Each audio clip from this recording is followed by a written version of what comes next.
maybe I also start already introducing myself. My name is Bastian. I'm one of the managing partners of Heiko Group, the makers of TrueChart, Menubar, and Structurebuilder. And I'm here together with Olli Franz, one of our senior consultants who has the deepest knowledge ever, right, Olli?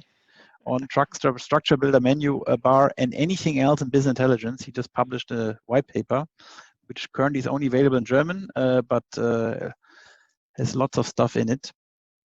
And that said, Olli, do you also want to say hi? Hi. No, just kidding. Yeah, welcome to the webinar. I'm looking forward to show you some main features of Menubar. Not sure if we can start already, or if you will wait some more minutes. I think we just kick it off, and I'm anyway very short. As I introduced myself, I also want to give you 2 sentences on Heiko Group. We are a consulting and a software company focused on the business intelligence and planning and data management space. Let me see, why is this not working? Here. We have a very strong focus in our solutions on collaborative business intelligence, and there especially we are focusing on a communication standard called International Business Communication Standards, which we are also a member of this association. And our software TrueChart delivers various skills and solutions in this arena, but also other features around collaboration. We're very proud that we will also launch very soon a new product which is called KPI Chat, which takes the whole collaboration space even further. Overall, we are German-speaking focused. That's where we come from. So we are actually headquartered in Switzerland, where I'm currently at, but we have lots of our team sitting across Germany, where Olli is currently in. And we also have, or TrueChart has a company and representation in Southeast Asia, based in Singapore, and we are developing parts of our software in Germany, which is in Erfurt, and part of the software in India. We are at around 75 people, a very international team, strong experience in the business intelligence space. Our company is growing quite quickly. We had double-digit growth for the last couple of years, and we have 2 business areas, as I said in the beginning of my presentation. Heiko Group is on the one hand focusing on the whole consulting space, but that is only something what we're offering in Germany and in Switzerland, and have some small projects also in Austria. But that's it. And our software, TrueChart, and also the features Structurebuilder and Menubar plus KPI Chat. This division is mainly distributing via partners. I know we have also some of our friends and partners in this call here. Very important to work with them and to build a stronger presence of our TrueChart solution. The way we work overall, we call ourselves KPI masters. So we are going through the whole value chain, helping our clients to identify KPIs. We have a certain method there. We are covering the whole planning arena. There we're working with a specific software called JEDOX in the analysis space, and we are working again and with 2 different software partners, Click and Power BI. The visualization space we are covering with our own solution, TrueChart, which is integrating into any BI platform, but has a very strong roots within the Click arena. And then in the collaboration space, again, covered also by a TrueChart, via commenting and annotations, and then even extending the feature with KPI Chat. We are producing our own software, but via API integrating, again, into any platform which there is. That is a very quick introduction into what Heiko Group is. With this, I'm stopping to share, and I'm handing over to my colleague, Olli. Thank you very much. Yeah, once again, I'm senior consultant at High Coordination. Therefore, this is not going to be a marketing show. I really want to show you the features of Menubar. And whenever there is a question, I would like to ask you that question right away. We don't have to wait till the end, because we will see a lot of different features today. And if you have a use case in mind, if you have a question to a specific feature, I think it makes most sense to ask that question right away and to show you what is possible with that specific feature. So just don't hesitate to ask me. And just to make sure that for those who are not familiar with a Zoom webinar tool, you can ask questions by just clicking on the Q&A button. You can also click on the chat field, and I will also have an eye if you want to raise your hand, which you can also do. And if chatting is not enough and you have a microphone at hand, we can also open the channel and we can also let you talk and ask questions verbally, just so that you know how the tool works a bit. And now I'm really shutting up. I have a quite huge monitor, so I'm just going to share that window and not using it in full screen. Please let me know if it's too big, if you can't see everything. So I have prepared a little demo, but we're going to build it up together. This is just pure Qlik at the start, and since Qlik has introduced some new features with the February and April release, I can show you something that are available in Menubar and Qlik, and how we do it a little bit differently. Probably you all have seen normal Qlik Sense app, your partners for Qlik.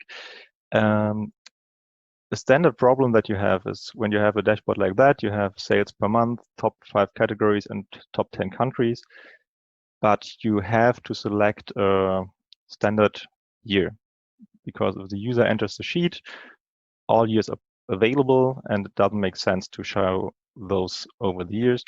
You will have to set a standard filter, and on top here we have quantity and sales at the same time, which does totally not make sense to mix it up. So what you want in normally you want to have a standard filter set when you enter a sheet. And yes, I just said it, that Qlik has, I think, released that feature in April, but with Menubar we have that since years. And probably you think now, so why I'm still showing that to you? The reason is because we have more than that. So I will just duplicate that sheet. I will delete those entries, and I will we'll add our Menubar extension.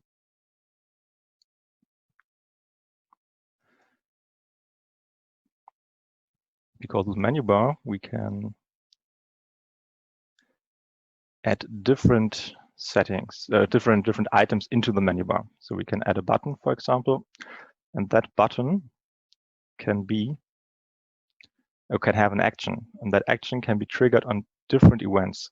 So what we will have here, we want to have a button that has an action on load. I'm sorry that I have a German version because I think it's automatically set up when based on your system settings, so I can't change that easily. So I'm just saying to you, we have on load trigger, and what we're going to do is we want to select a value. Select a value for the field. I have to check it up. I'm sorry. I think it's value type.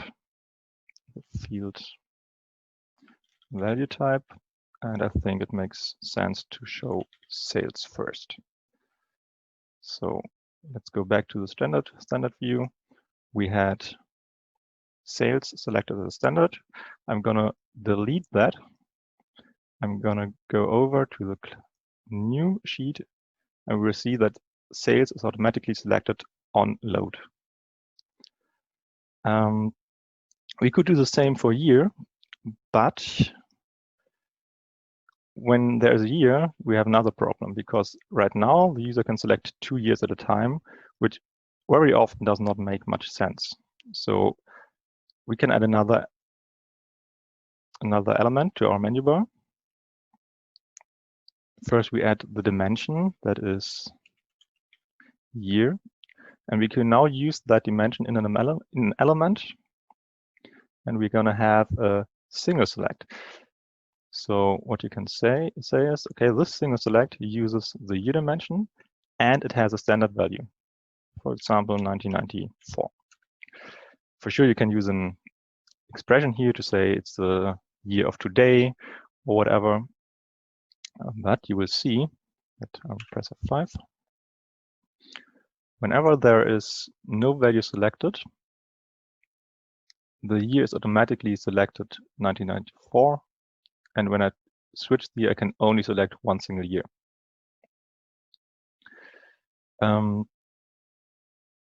When it comes to the buttons, you will probably say, okay, I don't want to see my onload trigger all the time. And therefore, we have a lot of styling options. For example, you could say, okay, this is my onload, at least my trigger, and this should be blank, so the user shouldn't see it. And we can just say, okay, or is it? It's an individual size, and we set it just to 0 pixels. So it just disappears. It's still there, and it will still execute all the triggers. But that's not all. We still want to switch between sales and quantity. So we have sales and quantity, but we still want to be able to switch. We could do the same as we did before, having a single select. Just let you know that it is available. We have a sense select as well. So I will have to add the value type as a possible select dimension. And I could go in here and say, okay, that trigger, that selection uses value type, and I would be able to have a standard click sense selection here. We could be able to do both, but we all know that from click, we know that we have a single select in Menubar. We want to do something else. What I'm going to do is I'm going to add a button container instead. That means we already know that there are buttons that can have triggers. And what I'm going to do is I'm going to add a button container, and this button container can have more than one button. So you will see what that means in a second. The first one will be sales. And what I'm going to do is I'm going to set it up that whenever I click on that button, so on click, I want to select the value for value type that is called sales. And now the button is called button, but I want to call it sales. If I want to, I could add an icon. I'm not sure which one makes sense. Maybe sales for advertising, we're going to use that. So what happens if I remove sales and click that button, I select sales. So right now we still have a normal button. What might be interesting in here is when I go to the settings of that button, I can change the style. And in the menu bar, you can change nearly everything that you are used from HTML and CSS. So the same here, we can change the border, we can change the shadow. Just to example, I have a border, I can have round edges and so on. But what I really want to show you is the colors, because what we could do now is we could say, okay, if only of value type equals sales, then I want to have a color that is light gray.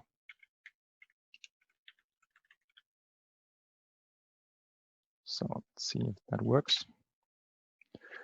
Missing a bracket. Okay.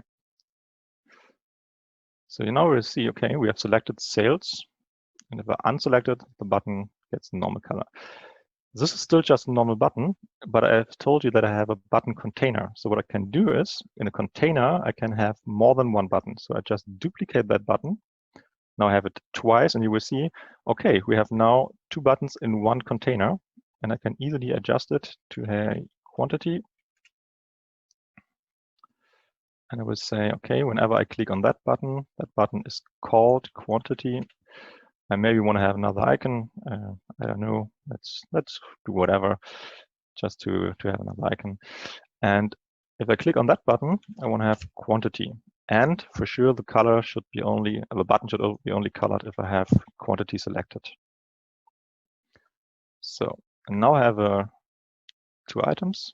and I can switch between sales and quantity. I might even want to add another button just for styling purpose on the over there. I can say it's a normal button. I can move it up and say, okay, the button container I'm going to call selection, and this is going to be my selection headline, and I'm going to have that on a half the height, so it's going to be 28, and there we go. And I'm going to call that value or measure selection. So the user knows what he does select when he clicks on those buttons.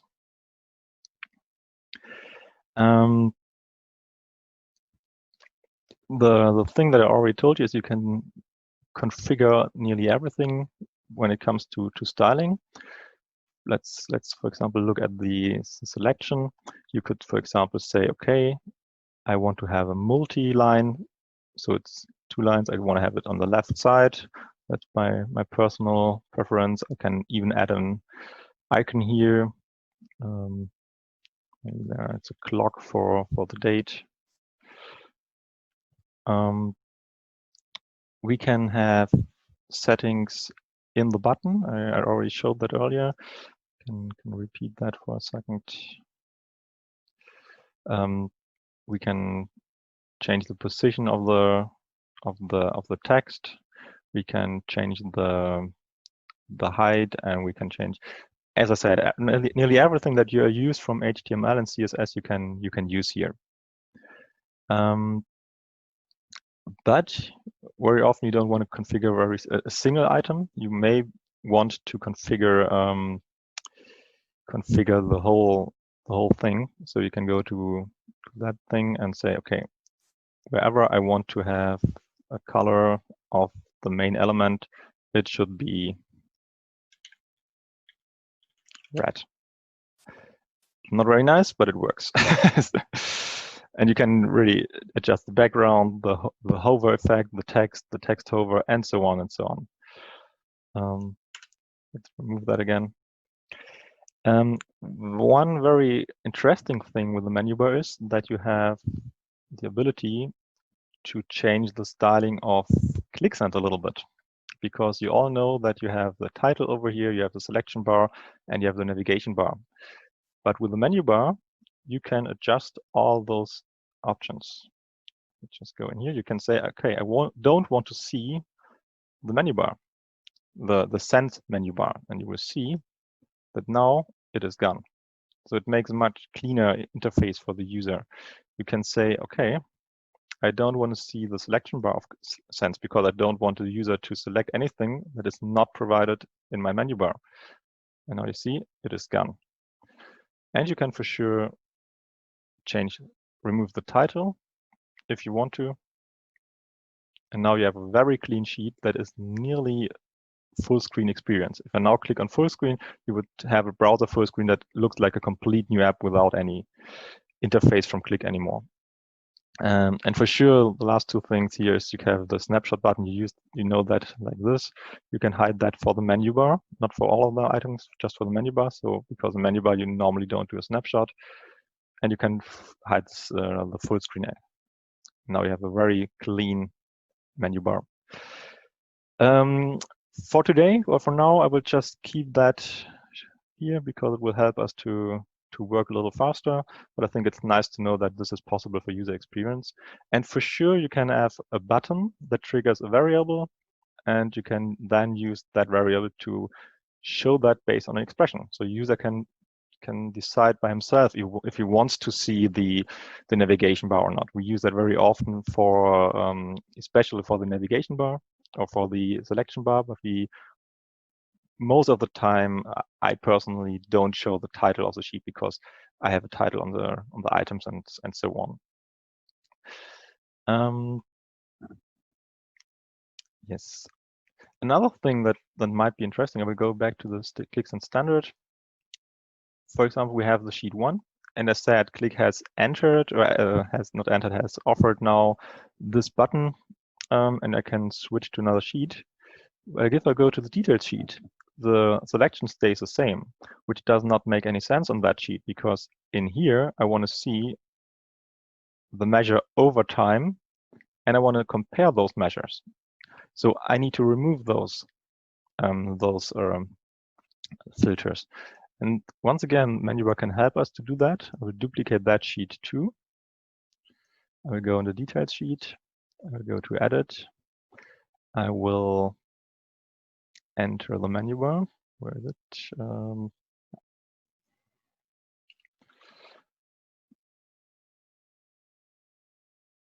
And I can, for example, once again, add a button.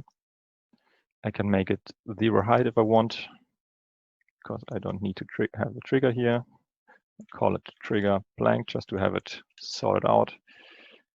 And what I'm going to do is I'm going to say, okay, on load, I want to clear. So now I need to know the German word because, yeah, clear all fields. So, and what will happen is I will go to the overview again. I will select 2 values. And I will go to the detail sheet and click, and you will see that this has disappeared. From time to time, you might want to not clear all of them. So for sure, you can select which one you want to clear. And from time to time, you have a filter that is only specific on one sheet. And what you could do here is, and I think a lot of people are missing that feature from Click, you could say, okay, not on load, but on navigation. I want to not clear all, clear the field value type, for example. So what happens? I will select sales. And you remember, we don't have any menu bar on that first standard demo. I will go there and you will see that sales has disappeared because the menu bar has performed that action before navigation. So, I think that's the most important and basic features of menu bar. I will show some more of them, of the features later. First of all, I want to show you another thing how you can use the menu bar. And because right now we have only used it on the left side for filtering and actions. But as I have told you earlier, Click has entered this button to switch between sheets. And I think that menu bar has the same feature, but in a much better looking way. So let's go to our 2 new sheets, and I will add a menu bar again. And I will add a new button. And this button I will call just overview. I'll go to the settings. I will call it overview. And I will say, okay, go to sheet. And I will go to our copied new sheet, because this is what we are working right now with. And I will add another one. So I'll just copy the first one. I'm going to call that. I'm going to call that details. I want him to jump to the details sheet when I click on it. Overview. This is details. So and now you see it's wrong because I have a scrolling bar, but we can easily adjust that to say, okay, we don't have a vertical, we have a horizontal layout. So I can now say, okay, this is menu bar. I will convert that to a master item. It will be top navigation. I will delete this one. I will go to my details sheet, delete that old button.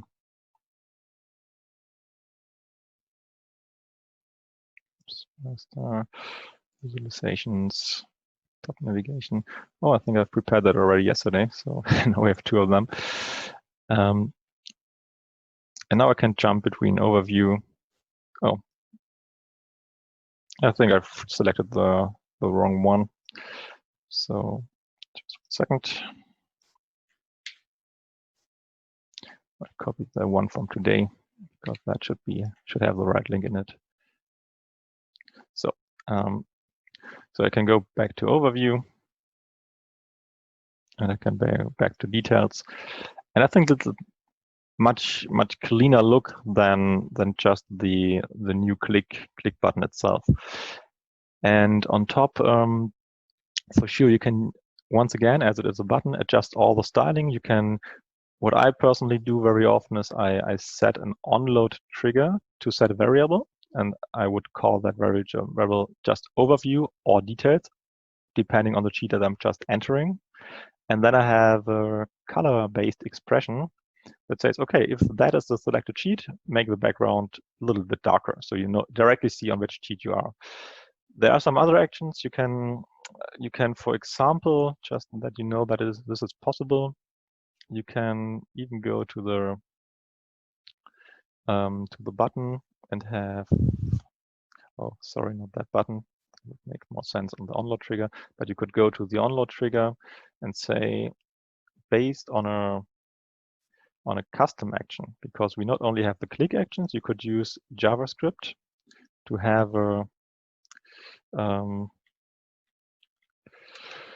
a custom action. I'm just looking for that one. You could use JavaScript to write your own action. For example, say, okay, get the sheet ID from the click API, and based on the sheet ID, I want to set the color or variable, and use that variable to set the color, and so on and so on. But this is definitely advanced, and to be honest, I'm personally not a JavaScript expert, so I always get help if I need to write a JavaScript extension. Yes, that's it so far. Before I go into detail with some of the other options that we have, I would like to show you how all of this can look once it is fully implemented and styled. You probably have all seen that. We have the TrueChart demo. So when you use a menu bar that is fully styled and fully integrated, it can look like this. It just to see, it looks very clean, very it's wide, tidied up. So we can come from the basic settings that looks like this with the gray and the lines. You can completely adjust it so it looks like this. For example, you can have colors, and what we can see here, we can switch between the months. We have a region, but under the region we have more filters like the office country and the office city. We can use those filters here. We have, for example, the customer group where the customer is selected, and so on and so on. And on the top, we have that clean menu bar with a logo, with a home button, with a selection for different sheets. So it's not that you have to do it like that way, where I have all the buttons next to each other. I personally prefer it because then I directly know what is inside my app. But when it comes to a lot of sheets with sub-sheets, it might be interesting to have that as a group. You can switch between the sheets with the next and previous button.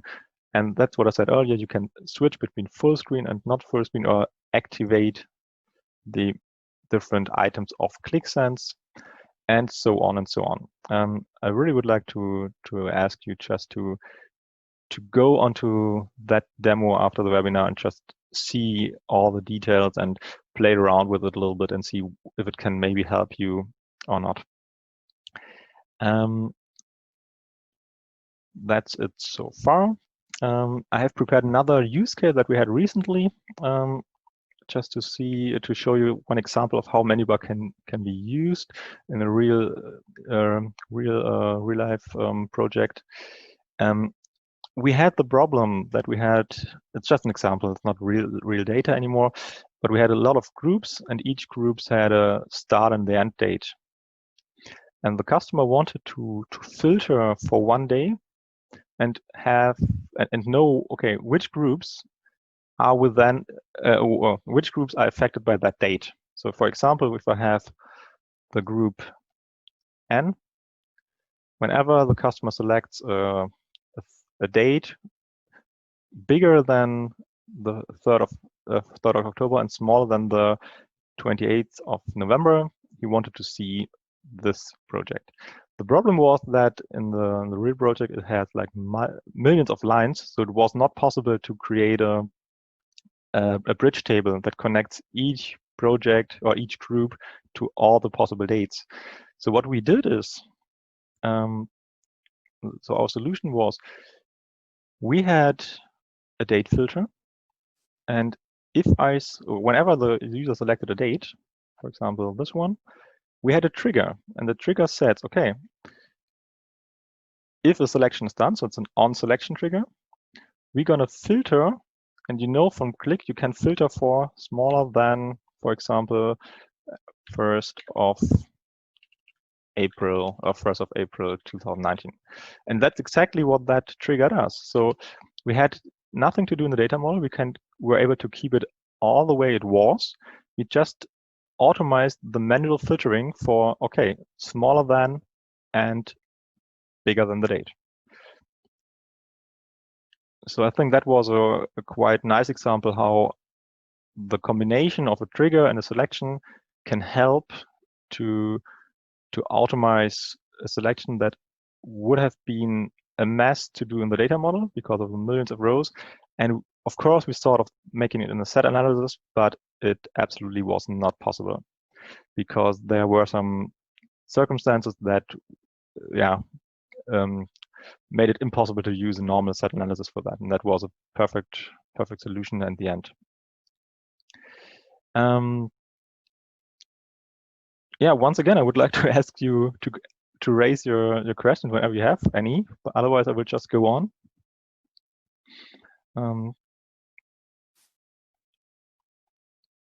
Well, I would like to show you one or two more items of the Menubar before we go on to the structure builder. Yes. So as I said earlier, we have already covered the button container, the single select, the send select, but we have some more items which I'm not going to show you as much into detail as I have shown you the rest of the items, but I want to show you at least our field slider and our variable drop down. Not the field slider, the variable input. I have prepared a vtest and a vtest2, just two blank variables. And what we can do here is we can use that, for example, to enter a number. So we're going to use vtest, and we're going to have a standard value of 1. And what I could do, for example, doesn't make much sense in here, but I could, for example, divide that by vtest. So, and now I'm able to enter here, for example, 10, and you will see that the scaling changes. I think that might be interesting to maybe compare two values or to come up with different scenarios like, okay, we have a target. What happens if we increase our sales by 50% and so on and so on. I think you can come up with a lot of scenarios where this is useful. Another idea would be to do that within a slider. So if you don't want a user to be able to select everything, you could say, okay, I want to have a variable slider. And we could say, okay, once again, I want to have a single value selected. I want to have a numeric value. It's vtest2. We want to start at 0. and maximum is 100, and maybe the standard value is 50. We can show the value, and we can show, okay, I only want to have 10 steps. So that means the user is only allowed to use 10, 20, and so on. And I'm not exactly sure what I could do with that variable in this example, but at least we can go in here and say, okay, show me the result of v test 2, and it will be 80. And for sure you can use that in your expressions once again. And if you need to, you can even define a range. You could say, okay, I want to have not a variable slider, but I want to have range. So that should come up with. Oh, let me just do that from scratch so you see it in detail. I'm going to add a new one. It's going to be a variable slider. It's going to be numeric. We have a range which starts with v-test. Standard value is 0, and variable is v-test2.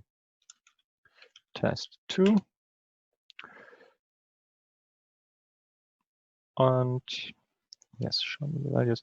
And now I'm able to, for example, select a range. Oh, yeah, like that. You could use that, for example, even the date selection.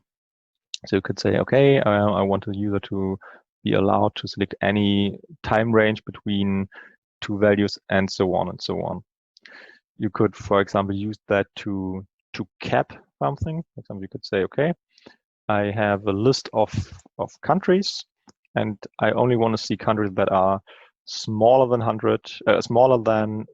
66, but bigger than 33. So it's a quite so you could use that for filtering without teaching the user the click sense expressions for, like we had earlier, for filtering, like smaller than the specific date and so on. So I think actually that is not everything that Menubar can do, but I think you understand the idea of Menubar. I think you can easily imagine how a variable drop-down works, a group, and so on. So I think you got the concept. And as we have about 20 minutes left, I would like to switch over to the structure builder for about around 10 minutes. And then we have still 10 minutes left at the end. Are there any questions to the menu bar right now?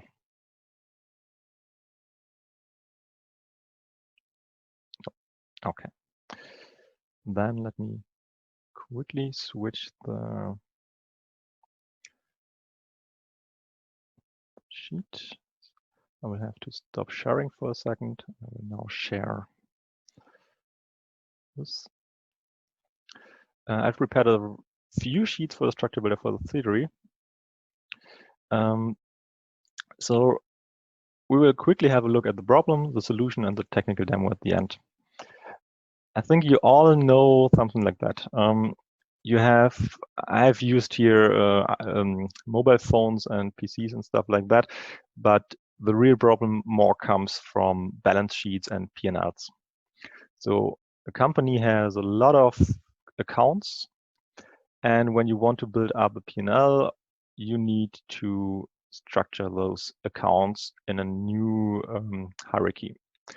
And that's important to understand right here and right now.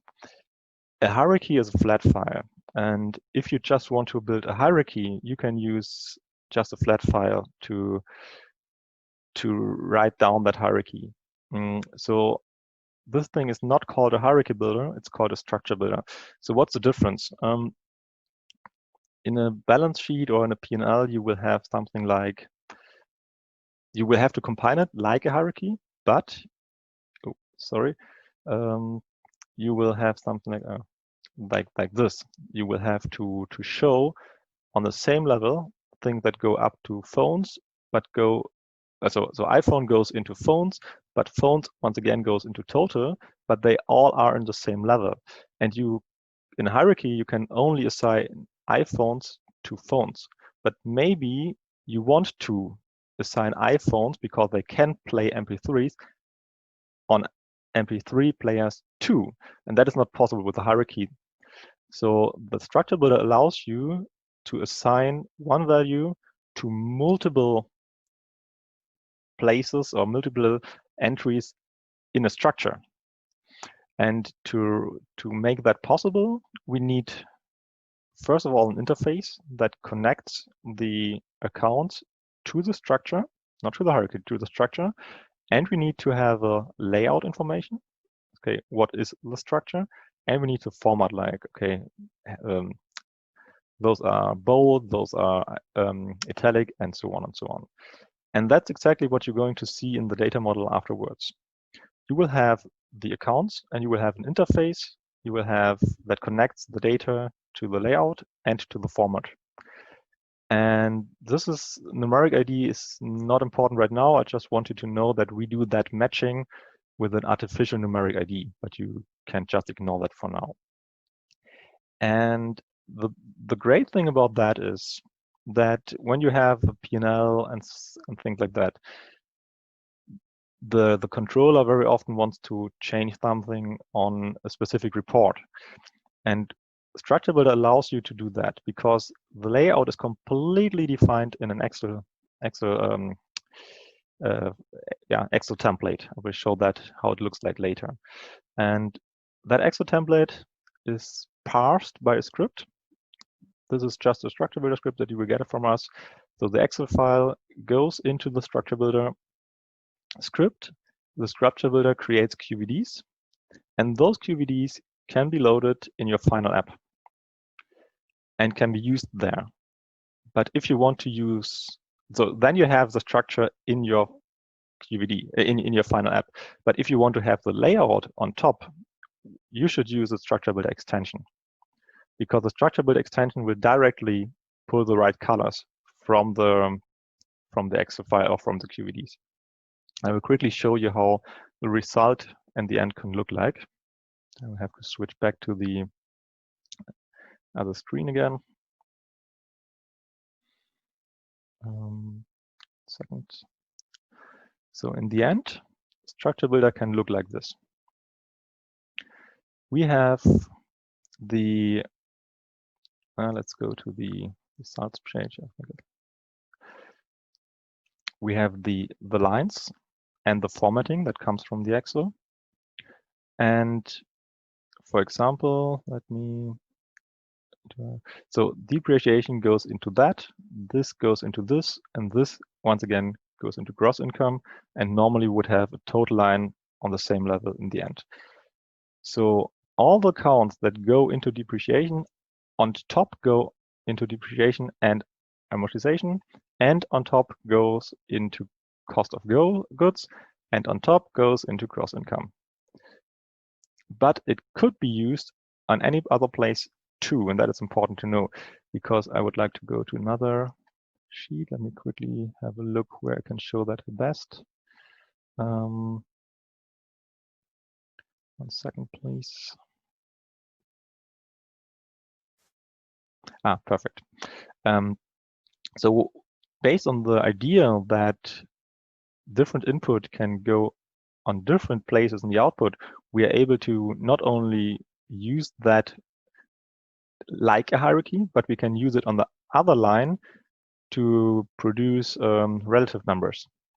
Not normally in Qlik you would have to go from left to right, have the KPI per column and compare two columns, but here we can compare the lines with each other. And the idea is, or not the idea, the background for that is an Excel sheet that I'm going to show you now. Please just to try to remember a little bit this format here. So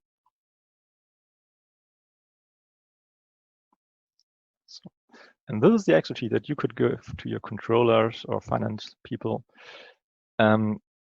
I have switched between different layouts before, and all those different layouts are defined in different sheets. So this is, for example, the results extended. This is the results sheet.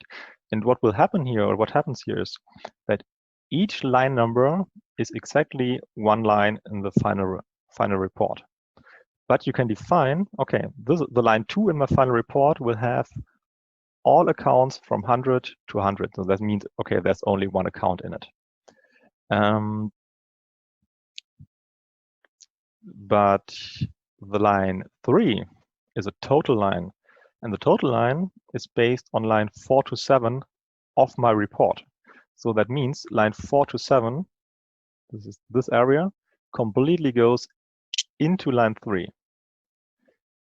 Even if there's another total, it will not sum it up twice. It will just understand that, okay, 6 and 7 is into 5, so it will take 4, 6, and 7 into total. And as we have seen earlier, the relative lines, I just want to quickly show you that.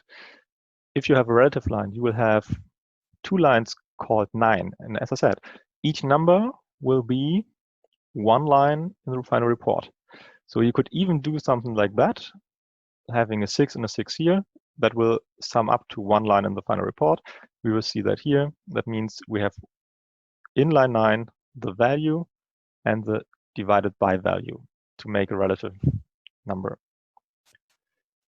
And that's it. That's all the idea of Structurebuilder. We define the structure based on the accounts in an Excel sheet. We have a script that does the parsing for us, that creates QVDs. Those QVDs are loaded to the final app, and you can use the structure within a click object or use the Structurebuilder extension to get the nice layout with the bold and the different colors and italic and so on. And if you want to fully adjust the format once again, you have maybe already seen that there is a format type column.